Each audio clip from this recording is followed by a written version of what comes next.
이 43장 16절로 34절 말씀입니다. 여기는 변화의 확인이라고 그렇게 주제를 우리가 말할 수 있을 것입니다. 16절 17절을 보면 베냐민이 함께 있음을 요셉이 봤습니다. 그리고 자기 청지기에게 이 사람들을 집으로 인도해 드리고 짐승을 잡아라, 함께 먹을 것이다 라고 이야기를 합니다. 그리고 29절을 가보면 거기서도 요셉이 눈을 들어 자기 어머니의 아들 자기 동생 베냐민을 보고라고 그렇게 이야기를 합니다. 그러니까 오늘 본문은 앞뒤로 요셉이 베냐민을 확인했다 하는 것이 초점이죠. 베냐민을 보고 그리고 이제 요셉은 드디어 형들이 변화됐고 진실됨을 확인을 한 겁니다. 42장 15절에서 너희가 독실한 자, 확실한 자라면 진실함으로 증명하라. 하나님을 경외하는 자라면 진실함으로 증명하라 했던 그 요구가 드디어 이루어지는 거예요. 그래서 요셉의 마음이 확 풀어지는 겁니다. 그래서 그들을 자기 집으로 인도해서 대접을 합니다. 이게 굉장히 놀라운 특별한 거죠. 왜냐하면 전혀 일면식도 없는 사람이라고 형들은 알고 있었고 또 민족이 다르고 직급이 다른데, 그런데 개인적으로 자기 집에 그들을 초청해서 식사를 대접한다는 건 이건 아주 특별한 것으로 형들은 느꼈을 거예요. 우리는 여기서 우리 그리스도인들에게 하나님이 요구하고 세상이 요구하는 것도 같다 하는 것을 발견하게 됩니다. 그것이 뭐예요? 정직과 진실이죠. 죄가 없음을 말하는 것이 아니라 죄를 고백하고 용서를 받고 변화된 그런 정직함, 변화된 사람의 모습이 정직과 진실이죠. 근데 과연 이제 우리 한국 교회와 또 이렇게 말하는 나 자신을 포함해서 우리는 진실로 변화된 모습을 하나님과 세상 앞에 보이고 있는가 하는 것을 물어보면 사실은 자신이 없어요. 여기 이제 18절로 22절을 보면 이제 돈 문제인데 자루에다가 몰래 돈을 넣어놨잖아요. 근데 이 돈 문제를 묻기 전에 먼저 고백을 해요, 형들이. 그 사람들이 요셉의 집으로 인도됨에 두려워하여. 그러니까 아직까지도 그 선의를 의심하는 거예요. 우리가 자루에 들어있던 돈의 일로 끌려드는 것 같다. 우리를 체포하려고 이렇게 하는 것 같다라고 두려워해요. 이는 우리를 억류하고 달려들어 잡아 노예로 삼고 나귀를 뺏으려고 함이로다. 그래서 두려움에 떨어요. 그래서 이제 20절 이하에 보면 청지기에게 고백을 합니다. 여관에 이르러 자료를 풀어본 즉 돈이 그대로 있고, 그래서 우리가 돈을 같이 가지고 왔고 양식살 다른 돈도 가지고 왔습니다. 이 돈을 우리 자루에 넣은 자가 누군지 알지 못합니다 하고 먼저 고백을 해요. 이 먼저 고백을 하는 이것도 그들의 정직 진실함을 증명하는 태도라고 할 수가 있죠. 여러분, 여기까지 우리가 놓고 볼 때 하나님이 저와 여러분에게 요구하는 신앙인으로서의 요구, 그 삶의 자세가 엄청난 어떤 업적을 이루는 걸 말하는 건 아니에요. 예를 들면 하나님이 저한테 10,000명 모이는 교회를 일궈라 그러면 굉장히 힘들겠죠. 근데 그것이 아니라 삶이 변화되라, 진실해라 라고 말한다면 그거는 어려운 일이 아닙니다. 우리가 정말 믿음으로 살려고 한다면. 믿음으로 살려는 마음이 없기 때문에 어려운 것이지 믿음으로 살려고 하면은 그게 어려운 건 아니에요. 10,000명 모이게 해라, 이게 어려운 거죠. 예를 들면 성도들에게도 11조를 한 달에 1억씩 내는 삶을 살아야만 내가 인정하겠다. 이건 죽었다 깨어나도 힘든 거죠. 그런데 네가 벌이가 11조가 한 달에 10만 원을 내도 좋고 20만 원을 내도 상관없으니 진실하게 살아라. 이게 왜 어려워요? 물론 성도들은 어렵다고 하지요. 알아요. 세상을 진실하고 정직하게 살면은 힘들다 하는 것을 알아요. 그러나 1억씩 11조를 내라 하는 것보다는 쉽죠. 우리가 믿음으로 살려는 결단이 확실하지 않아서 어려운 거다. 그리고 사랑과 자비와 인자를 베풀어라. 이게 이제 또 하나님 우리에게 요구하는 거죠. 요셉에게 못한 걸 베냐민에게 했는지를 지금 확인하는 거잖아요. 이것도 사실은 어렵다면 어려운 거지만 믿음으로 살려고 하면 어려운 게 아닙니다.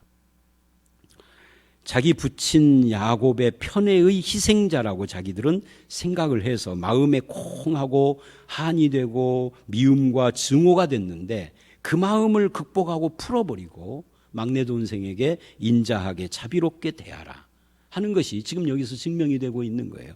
그러니까 요셉이 감동을 받은 거죠. 그래서 23절 이제 그 청지기가 안심하라 두려워 말라 너희 하나님 너희 아버지의 하나님이 재물을 너희 자루에 넣어 주신 것이다. 그러니까 이거 너희가 훔쳤다라고 생각하지 않는다. 하나님의 축복이고 선물이라고 생각한다라고 청지기가 말해요.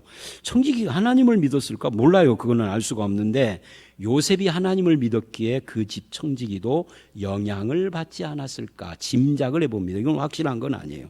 그래서 발 씻게 하고 먹이를 주고 이제 합니다. 그리고 25절로 28절 꿈의 성취가 나옵니다.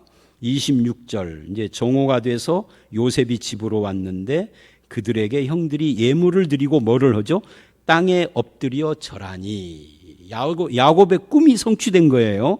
그러나 우리는 여기서 성급하게 이걸 꿈의 성취라라고 말하는 것은 조금 자제해야 할 필요가 있습니다.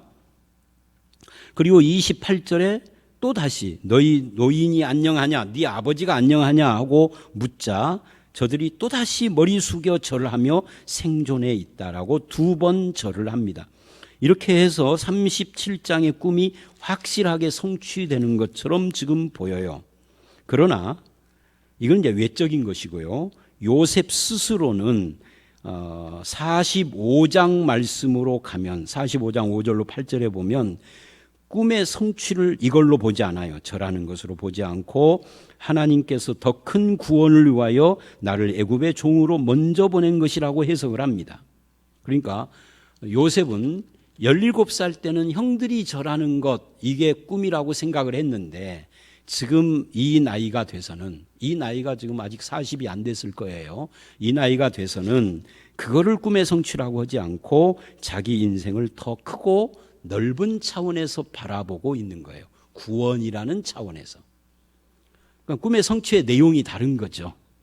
오늘 한국교회 우리들도 마찬가지입니다. 우리가 자꾸만 지난번 37장에도 제가 그 이야기를 했습니다마는 자꾸 꿈을 가져라. 심지어 제가 굉장히 귀에 거슬리는 용어 중에 하나가 뭐냐면 많은 목회자와 기독교인들이 나는 꿈을 믿습니다 이래요. 아니 무슨 꿈을 믿어요?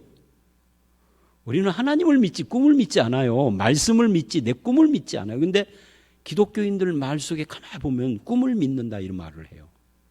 목사들도 잘못된 겁니다. 타락입니다. 복음의 타락, 혼합입니다.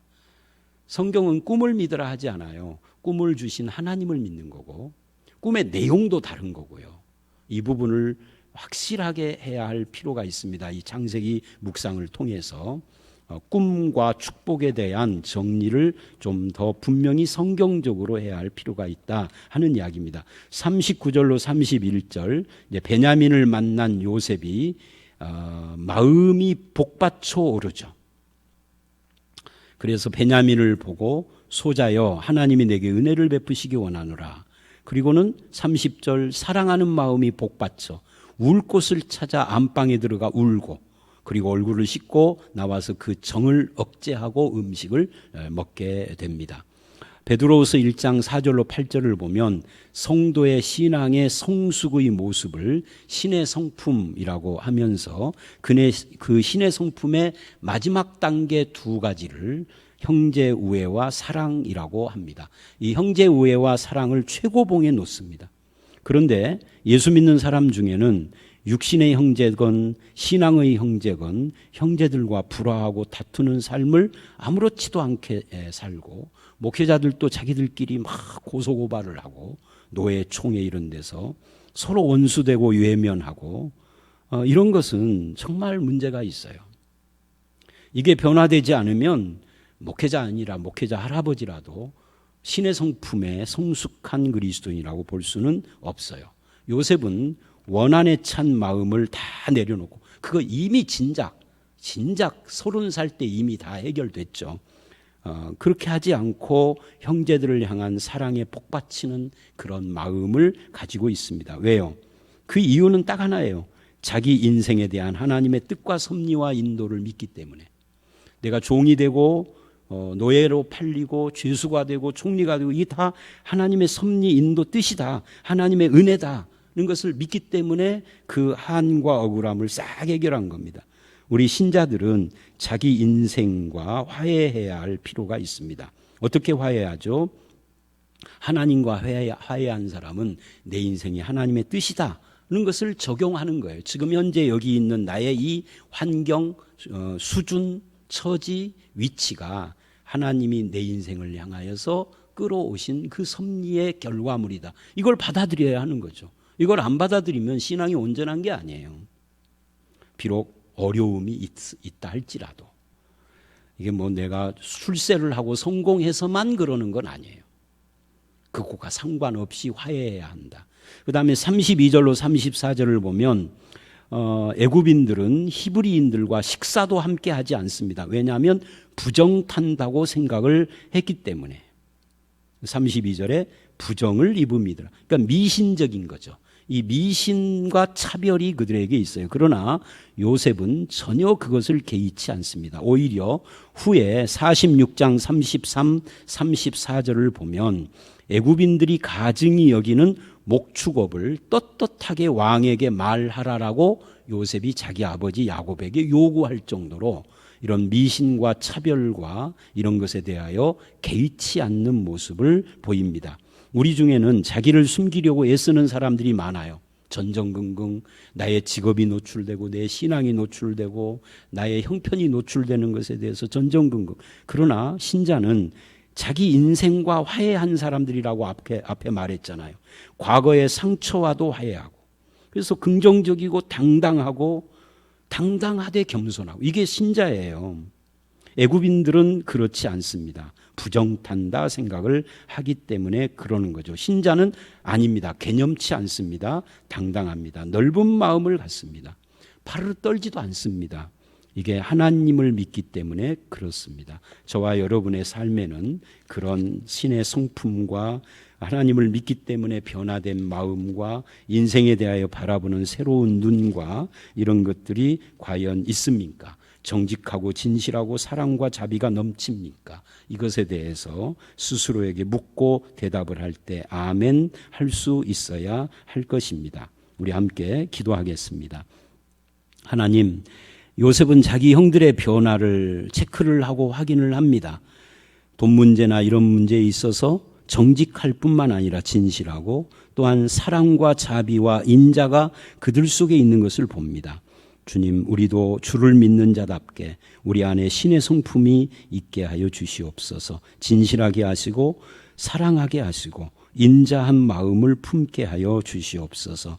또 내 꿈을 믿고 내 꿈의 성취가 아니라 하나님의 뜻을 믿고 그것을 이끌어 가시는 주님을 믿으며 마음속으로 주님을 닮아가는 일에 최선을 다하는 그런 성도가 되되, 내 인생을 역사하고 이끌어 가시는 하나님과 화해하고 내 인생과도 화해해서 넉넉한 마음, 당당한 겸손을 품고 살아가는 그런 성도로 우뚝 서도록 우리 모두를 인도해 주시옵소서. 예수님 이름으로 기도드렸사옵나이다. 아멘.